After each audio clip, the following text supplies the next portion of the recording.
You heard it. Good morning. You guys are on the last tour of the day. It's the best tour of the day. Why? Because I'm the best tour guide with Sprecher Brewing Company. The only one with walkout music, okay? This is Milwaukee. You got to have walkout music to do something amazing. And we're here with all the root beer, right? So a few things. For those of us who still have our imaginations growing up with good TV, you guys remember Willy Wonka? Yeah. Don't touch anything! So let's remember that. At the end of the movie, you're like, oh, a gas. So the reason I tell you that, and I've said this before, this is an active brewing company. Okay, there's a lot of things we have here, like phosphoric acid. For those of you who know what that is, it's called skin burning. How about that? Yeah. Yeah, so I had a fella in here yesterday, and I was like, don't touch anything. And there's 2 big vats of phosphoric acid, and he was just chewing on top of them. So I would not touch anything. But if you do, not liable. Okay, that's good. I said it out. You guys heard it say? Yeah, you guys all witnesses. Somebody's recording, so we heard it. That's great. Yeah, that's it. It's on record. No, not liable. So, we are a micro brewing company. So we don't have a big walking tour, right? So what we have right now is I love to start right here where all the magic happens. This is our brew house. So every piece, a drop of Sprecher root beer and beer is made. And I love to start here because there's so many things for you guys to kind of stare at, kind of look at and whatnot, rather than a wall with some pictures, right? There's more room in here, okay? So I'm going to talk about the history of Sprecher Brewing Company, how we go through the process of brewing soda and beer. Then we're going to make our way into the bottling line, which is great. Because if you were not on a Saturday or Sunday tour, you can't actually go even into that room. So you guys can actually go to the room today, which is great. So, if you guys are all ready, did I even tell you my name? No. Because it's a privilege, not a right. We know. Ooh, oh my God. So sorry. My name is Lauren, right? Beer tender, tour guide extraordinaire. So what we're going to do now, we will start. For those of you who still haven't, use your imaginations. And we're going to go ahead and start back in 1967, when our founder, Randy Sprecher, was drafted into the Vietnam War. Now, when Randy got to basic training, they kindly informed that young man that he was colorblind, which he didn't know, because you don't know what you don't know. So because Randy was colorblind, he could not be sent to the front line to pull the trigger, because I guess that's a no-no, which is okay for us. Instead of going to the front line, Randy was shipped off to do paperwork for a lieutenant in Germany. So Randy was shipped off to Augsburg, Germany, where he spent 18 months in the Vietnam War. Did paperwork, got himself a cute little bicycle, and did beer runs, because somebody's got to do it, right? So old Randy's got his army greens on, a cute little bicycle, and he's going through Bavarian countryside, encountering the micro breweries that are abundant in Germany. Now, Randy had never ever seen this type of beer ever, because this is 1967 in America. The Europeans call our beer, even till today, beer adjacent. Which means it's made for the same thing, it's just not exactly the same. American beers are designed to be drank super cold so you can't taste it. Yes, as fast as possible. Coors Light even warns you, do not drink our beer unless you can't taste it. Mountain's gotta be blue, guys, it's the truth. So, in Germany, beer is usually served at 55 degrees temperature, so that you can enjoy the full taste. If you taste the beers in our beer garden, they have a lot of different types of bouquets to them, if you will, much like wine. So Randy's finding a really great passion in all of this. He's collecting all of these recipes, talking to brewers, finding how all these brewers are not only making their beers, but they're using open fires in kettles to do it, which is kind of cool. So Randy finishes up an 18-month tour, and he goes back home to California where he was raised. And Randy decided to use his GI benefits and enroll in the University of Southern California in 1969. And what do you think old Randy decided to major in college? Oceanography, obviously. It's California. Duh. So, Randy's a big environmentalist, actually. So, when he got to college, he goes, you know, I'm going to do the environmental route, I'm going to enroll, and I'm going to do the oceanography program. So while Randy's doing that program, he's enjoying it, but he's also really missing that beer he had while he was in the service. So he's an Army guy. It's the 70s at this point. He's going to do what any Army guy does. Whatever he wants, not tell anybody. So what Randy decided to do was he's going to illegally homebrew in his college dorm. Okay? So he starts doing that, mixes up all these little recipes he has, and he refines what he calls the winter lager. So Randy's a college guy, he has a winter lager. And being a college fella, there is no shortage of people willing to try weird alcohol coming out of his closet.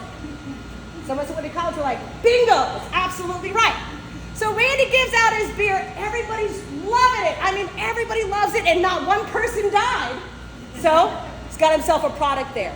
So Randy's really enjoying it. Everybody's telling him, bring more, bring more. So he's like, man, I really like doing this. So he changed his major from oceanography to chemistry and fermentation, right?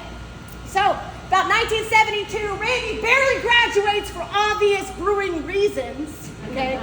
So Randy barely graduates, works a few years, and decides he's ready to start his microbrewing company. So he goes to California Board of Control, says, man, I just want a cute little license for my cute little brewing company. And California says, great. When are you going to build the railroad? And do you want to give us the $50 million now or after a few years? And he's like, what? I just want a small, local thing. But California had no microbrewing licenses at the time. So old Randy didn't have that kind of money, kind of put that dream away in his closet, and then he just continued to kind of work around and do what he needed to do. In about 1980, Randy had enough money, his family has grown, and he really has that passion. So he decided he's got to leave California, and he's got to go somewhere where the beer licenses aren't that expensive, where he's going to learn all about the American beer culture. He'll learn to brew better, and even if people don't like what he's brewing, maybe they'll stick around and keep drinking as long as they're having a great time. So in 1980, old Randy Sprecher ended up in Milwaukee, Wisconsin, man. Yeah, you guys got it. So Randy gets here in 1980, and if you're going to do something, you're going to do it right. And Milwaukee is Brew City, USA. The best American-style brewing companies are here. So in 1980, he's working for one of the top 3 brewing companies. So the top 3 in the 1980s, don't shoot the messenger, okay? So we got Schlitz, Miller, everybody waits for the last one, Pabst, obviously. So old Randy Sprecher is the director of operations at Pabst Brewing Company in 1980, which is something amazing, right? And then the economy does what the economy always does to all of us, snatches our dreams. So in 1984, the economy tanked and Randy was laid off of Pabst, unfortunately. But he had been here for 4 years already. He's ready to go. So he's decided, I'm going to get that brewery license cheaply. He's made a lot of connections and he's ready to go. So on his way out of Pabst, he's telling all of his great friends, it's fine, it's good. I'm going to start this brewing company that I've been wanting to start for a long time. So one of Randy's really great friends at Pabst was the head chemist. The head chemist at Pabst's name was Ernest von Frankenberg, a German national. And when he heard his friend Randy was going to go ahead and start a German brewing company, Ernest thought that was a really great idea. So Ernest retired as the head chemist of Pabst to come help Randy refine and start Sprecher Brewing Company. So Sprecher Brewing Company started with the director of brewing operations of Pabst and the head chemist at Pabst. So we got some really great Milwaukee love of blood, right, running through this place, right? So 1985, this is where Randy's ready to go. He's got Ernest, he's got recipes. Yes, now we need a building to do it in.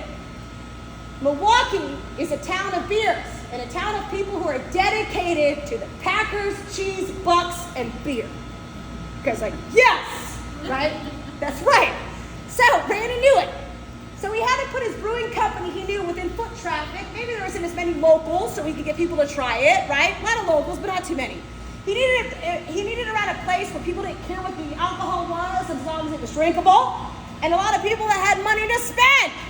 So Randy figured, hey, in Milwaukee, the best place to do that is right next to Marquette University. You guys like, yes, Randy's a smart guy. So Randy found himself an old scary building on a dead end on the river. He said, that's where it's going to be. College kids love a scary building on a dead end by a river. It's what we like, okay? You guys like, yeah, I would go. So Randy finds that great building on Oregon Street and Canal downtown, kicks open the doors, and in 1985, Sprecher Brewing Company becomes Milwaukee's oldest and original microbrewing company after Prohibition, which is something to behold in a city where there's nothing but brewers, if you will. So that's great. So we made it in there first. Randy's so excited. What is he giving everybody? The winter lager, obviously, right? So his winter lager he made in college. From 1985 to 1986, Randy's giving it out, but nobody cared. So he's giving out a German-style lager in a city where he has no TVs and no food either. So he's just giving out one beer and water. That's a problem. So old Randy goes to his drawing board, starts to develop more beers. He develops the Black Bavarian and the Special Amber. And in 1986, he makes Milwaukee an offer they couldn't refuse. An all-you-can-drink beer tour. All of us would be like, how much? Let's go check it out. What do we got to lose? So he does that, and everybody comes storming in. Because Randy knew that if people came in, they knew that he had the best beer in Milwaukee as far as taste goes, as far as originality and German inspiration. So this is great. Everything is happening so wonderful. Randy's taking off. The brewing company's taking off. But after a few years, the women in Randy's life had realized there is a demographic that is certainly underserved at our brewing company. Okay? Now, I am not from Milwaukee. I am from the great state of South Carolina, the Blue Ridge Mountain area. I went to Clemson University. I've run through the mountains. It's what I do, okay? And when I got here to Milwaukee, I was like, I can deal with these people. Because we do the same things, y'all. We work hard. We play harder. We bring the kids when we drink because we don't trust anybody. Okay? So people were bringing their kids on the brewery tour, and all the kids had was warm tap water and one of those weird Dixie cups lined with wax that I think they thought that was healthy for us. It probably wasn't. Okay? So everybody's crying. The women at Randy's life were like, put the root beer on tap. Now Randy had actually been brewing his root beer for quite a long time before he even decided to put it on tap. He'd been brewing it for his own daughter, Keisha Sprecher, along with the ginger ale. So he puts it on tap, and sure enough, root beer takes off, as you guys all know, right? That's what you guys love about Sprecher. So everybody really loved it, man. So all the parents are hopped up on house. Kids are all sugar high, man. We are just chilling at Sprecher Brewing Company. It's a party. It's a party all the way up till 1994. Now, at about halfway through the year of 1994, the brewing company had slowly been sinking into the river. Yeah, just slowly eroding. Now, at the time in 1993, 1994, the building was slowly going into the river. Nobody said anything about it. Probably because this is an all-you-can-drink brewery tour. You're not going to be the first person to talk about a sideways building during a brewery tour. Okay? And at the time, the brewers were drinking as well, and so were the people that worked in the brewing company. So you are not going to be the first person in this building to go, does that feel weird to you? Get out. Let's take it. Fine. Everybody's taking it. So everybody gaslit themselves. But after a long, hard rain, the retaining wall where the building was slipped into the Menominee River. Our parking lot did too in the back door, and then we can't be there no more because OSHA said so. OSHA, so it was ruining everybody's party. So, in 1994, we got to get out of there. We can't operate. We do a Milwaukee-wide search, and we find this Glendale area. Okay, this building. This building was here when we got here. We just came inside, renovated it a little bit. Can anybody guess what this building was before we called it a brewing company?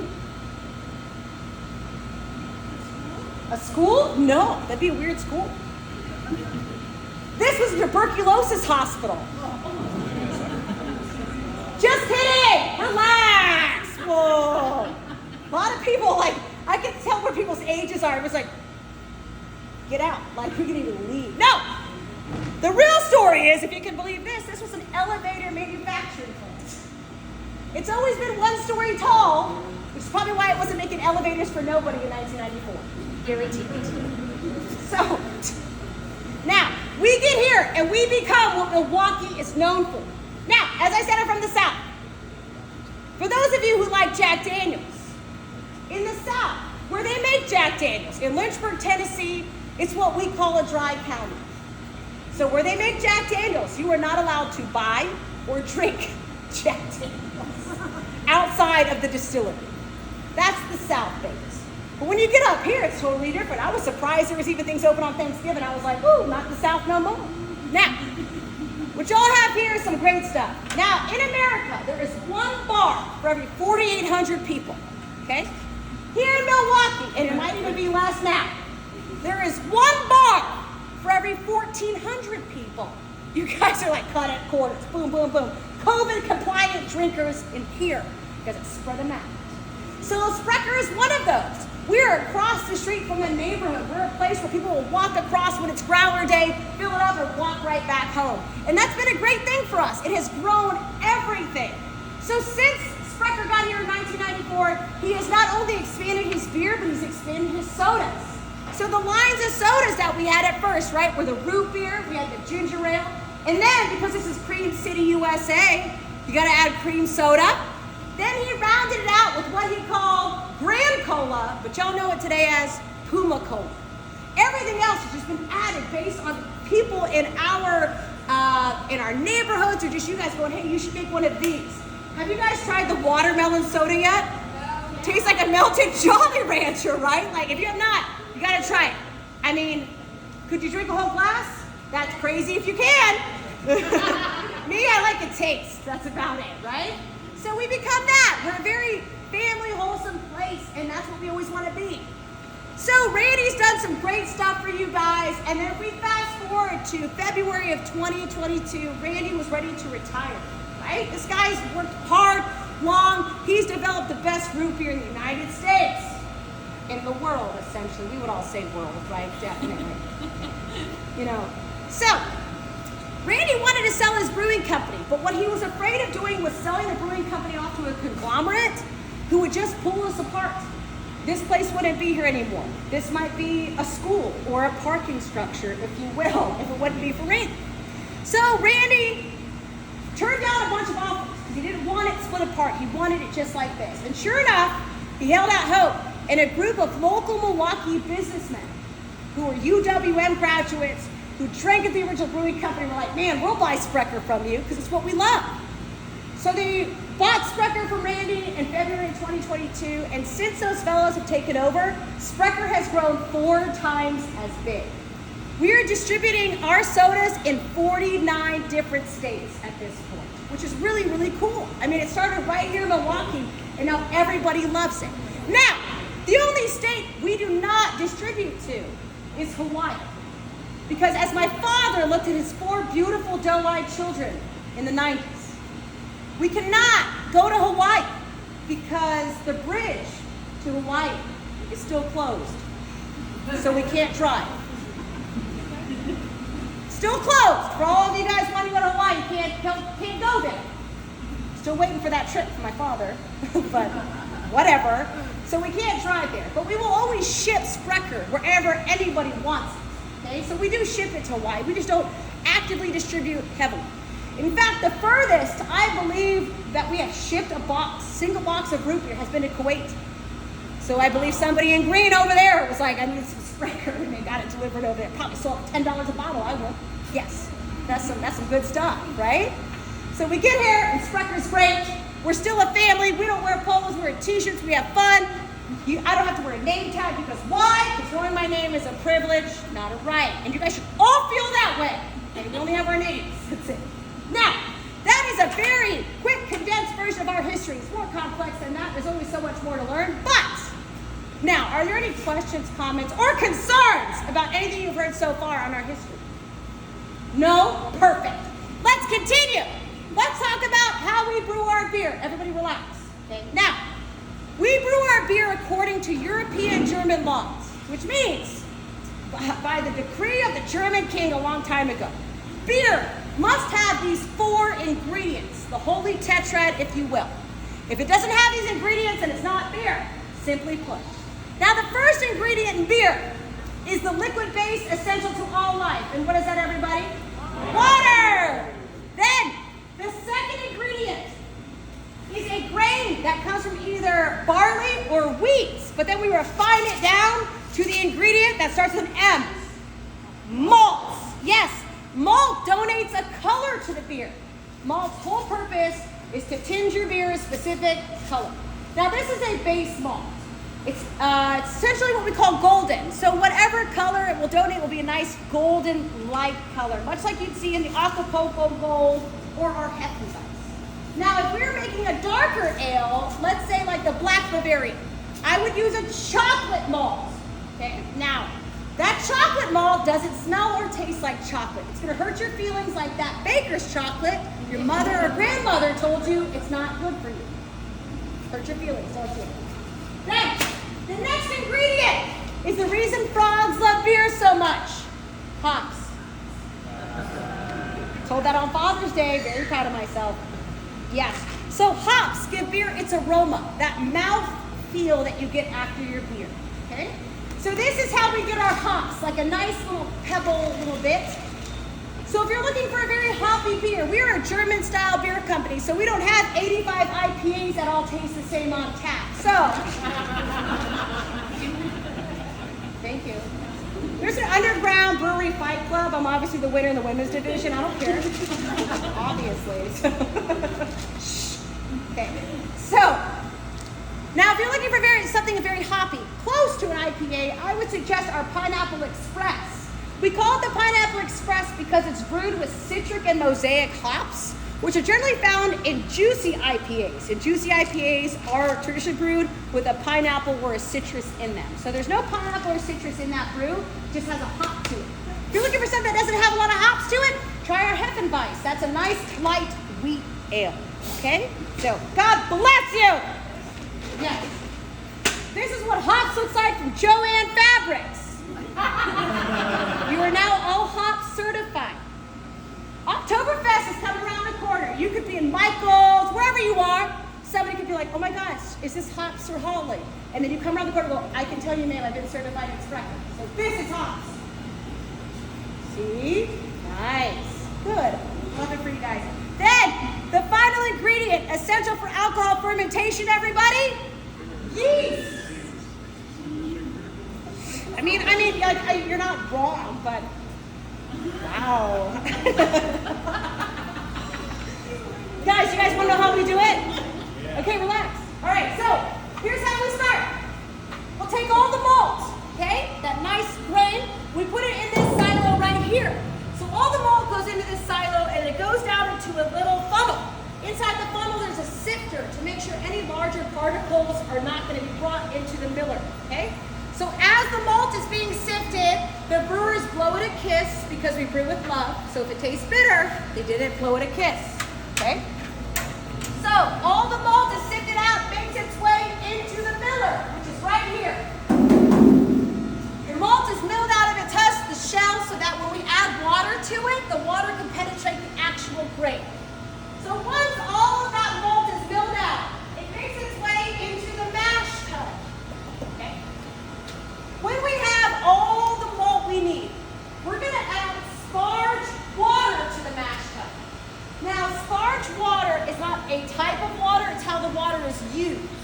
Brew making is a very sweet and delicate process. It's not like wine making, which is very violent and tragic, which is why people act like that when they drink wine. Okay? It's funny because it's true. So, sparge water comes out like a nice warm shower. It's going to shower over the top of the malt, and then it's going to all be heated up. And then that smell that you smell when you go to a brewing company, that's the mash. Okay, so that beautiful smell is going to start getting all this through. And then when the mash has reached the perfect point, the mash will then be moved to the water tun, which is at the end of this conveyor belt. Now the water tun is a sealed container, and inside of it there are spinning metal fingers. Okay, they're standing straight up. They're going around the liquid. The job in the water tun is to separate the thick malt that we added from the mash extract. So we have a nice clarified liquid to brew with. So as the malt is being sifted out of the malt extract, it makes its way up this conveyor belt, out of here, goes all the way up that piping, and it comes down into a large truck bed. Because we donate all of our spent malt to local farms because our malt is very nutritious for pigs and cows. So that's something that every brewing company generally does because it costs us less to donate it and then feed it to animals than it is for us to actually pay and get it taken away properly. So it's a great thing, which is probably why Northerners are very much a lot taller than us Southern people. This is it. Tallest one in my family was 5 points. This is it. Because when we we throw in the woods. We don't want anybody to have it. Okay? You all make beer with your mash and then feed it to an animal you will later slaughter and consume. That's insane. That's insane. You guys are absorbing energy like villains. You guys are like, yeah, make my beer and then feed this animal. Eat it all. Good for you guys though. Cool. All right, so in the water tub, the liquid that is free of malt is now called malt extract. It is going to be moved from the lauter tun to our brew kettle via hose or piping. So I want you to know that as the brew moves throughout the brew house, it's moved in a pipe so that the air doesn't get to it. There's a lot of dust, a lot of microorganisms, and if we're going to make something ferment, we don't want to make any little Sprecherites in that situation, okay? The world has enough to worry about. We don't need a new species of beer people, okay? So, the malt extract makes its way to our brew kettle, held together with duct tape, kisses, and a prayer. Just kidding, it's for insulation. Okay. Now, this brew kettle may not look like most brew kettles, but it is our brew kettle. This is actually a retrofitted milk tank, because when Randy started his brewing company, he had himself a German national. And I'm sure that man can make a brew kettle out of a can of tomatoes if he wanted to. You know what I mean? Like, so, we got ourselves a brew kettle. Randy and Ernest also did the traditional European style of open fire brewing. So underneath this brew kettle is our torch. This is an open flame when we light it up. So we're gonna light the torch. We're gonna get that direct heat on the mash extract. Boil this guy up to 212 degrees, a roiling, scorching boil. Then we add hops. So the hops cook in here for about 2.5 to 3 hours, and then it's done. And then we have about 54,000 pints of whatever it is that we want in here, right? Let's take the mic off, that's it. So, now we have beer wort, W-O-R-T. Now this beer wort is at 212 degrees. So adding the next ingredient, which is yeast, we can't do that just yet. Yeast is an active ingredient, it's an active organism. So this beer wort has to come down to temperature before we can actually add it. So this hot wort is moved to a very specific place in the hot wort tank, okay? So the wort is moved to our hot wort tank over here. There the wort will come down to room temperature. When it does, the wort is then moved to the whirlpool, which is directly across from it, and the whirlpool, you guys can see, is this metal container right there behind the side. That's the whirlpool, okay? So the whirlpool's job, over here, you guys can see my little body, whirlpool. The whirlpool's job is to now separate all the hops we added in this step from the beer. Because when you guys are drinking your beer, we don't want you choking on anything. We don't want you chewing it. So if you have a friend who's home brewing and they give you their beers and you look at the bottom, you're like, what is that? And they tell you it's beer diamonds, they're a liar. They just need to do it that way. When you hear diamonds, it doesn't mean it's nice, okay? So we're gonna make sure there's no beer diamonds in your brew, and then we move it to our primary fermenter. So the primary fermenter is located in this room, which we will call room temperature. That's where we'll add the yeast. Then the beer will stay in this room from anywhere from 5 days to 2 weeks. Now, after that, when the brewers find the beer is maturing the right way, there's no bacterial blooms, and everything is really great, the beer is then moved to a secondary fermenting location. And that fermenting location is located in a freezer or a cooler area so that it slows down the fermentation process so our brewers can watch it mature appropriately. We are a European law microbrewing company, which means that we brew with less preservatives and in the most organic type of way we can. So that's why we ferment in a cooler. So to cool it down, we'll watch it. So the beer stays in the secondary fermenter from anywhere from 2 weeks to 20 weeks, depending on what we're aging. Now we cannot go into the secondary fermenting area, something about like health code. I don't know, was it listening during the whole thing? I just didn't know. So we don't go in there, but as soon as the beer gets to about 97% perfection, it's then moved to a third fermenter that's located directly next to the canning or the kegging room. That way when it hits perfection, it's immediately taken out of a fermenter and it is canned and kegged to stop the fermentation process immediately so it's perfect and long. Now right now, in a can we have the last remaining Doppelbock. Doppelbock is our winter ale and it's almost out. So if you guys want to try the Doppelbock, I think we have like 3 cans left in the whole brewing company. Okay? So when our seasonals are out, they're out. Okay, 20 weeks, man, it takes us to get this stuff. Now, there's a lot more chemistry and a lot more crazy stuff that's involved in making beer, but of course that's our little condensed portion about it, okay? Now, are there any questions, comments, or concerns about anything you've heard so far about how we make beer? First of all, how many tours have you been on where somebody's asked you, are you concerned? You guys like, this is my first one. Like, right at the time, you're like, are you okay? It's a master. All right, let's talk about sodas. So how we brew our sodas? We brew them in here too, and we brew them in our brew kettle, the same way. How could you do such a thing with beer and soda? Well, remember, no yeast, no bacteria, nothing ever hits this pot other than some wheat water, if you will, right? So this whole thing gets sterilized, gets cleaned out. When we're ready to make soda, we add water, and we light the flame again, right? Because we are fire brewed. So we boil the soda water only to 115 degrees because this is going to take extracts and sugar, and you know you can't have it too hot for that because it'll kind of burn it a little bit. So once it gets to 115 degrees, we're going to add some honey to this guy. And I don't mean me. If I swim in it, it'd be too sweet. You guys can take it. So what we do though is we add light amber wildflower honey. That's our honey of choice to sweeten our sodas because that specific style of honey gives a great sweet taste without you actually tasting the honey bit of it or a floral taste to it as well. So it's really great. And recall, I talked about Brady being an environmentalist. We get all of our honey local. So our honey comes from Indian Summer Farms, honey farms in Milwaukee. So when we can get that through the time that we can, that's great. And then as the seasons change, we shift to Smitty Organic Farms in Iowa.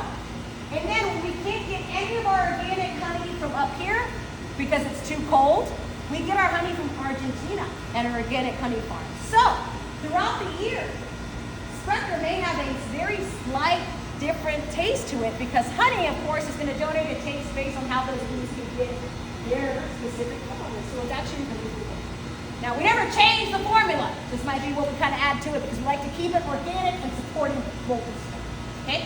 Then, after the honey, after the water, it's time for root beer extract because that's what you guys came here to talk about. You came in here, I know you smelled it. Here it is, everybody. So, these are our root beer extract tons. So each one of these totes, 276 gallons of black gold, okay? It's like KFC. We're going to show it to you, but we're not going to talk about what's in it, okay? Each one of these guys, when they're full, makes 250,000 bottles of root beer. So, root beer accounts for over 63% of our profit. That's a great Christmas, I bet, right? The women are like, told you, put it right on tap. So 60% of our profit is full root beer. So you're always going to smell root beer in here, I'll tell you.